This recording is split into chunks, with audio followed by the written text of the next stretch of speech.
ធ្វើការផ្នែកទាំង8នេះជាពិសេស AI ត្រូវម៉ាច់តែម្ដងត្បិតធនាគារជាតិកំពុងប្រកាសក្តែងហៅមកធ្វើការជាមួយធនាគារជាតិនៃកម្ពុជានាថ្ងៃទី7ខែមីនាឆ្នាំ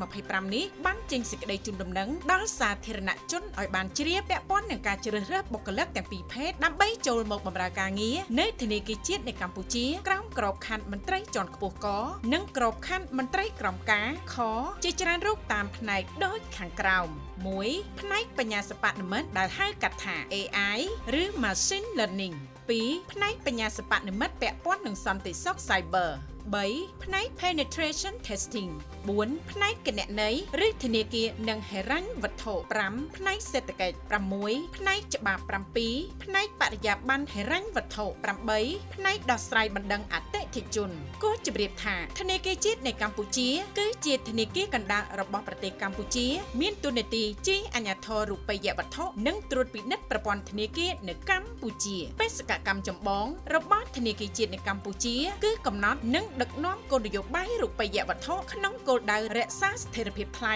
សម្ដៅរួមចំណែកជំរុញការអភិវឌ្ឍសេដ្ឋកិច្ចជាតិដោយពិគ្រោះជាមួយរាជរដ្ឋាភិបាលក្នុងក្របខ័ណ្ឌនយោបាយសេដ្ឋកិច្ចនិងហិរញ្ញវត្ថុនៃព្រះរាជាណាចក្រកម្ពុជា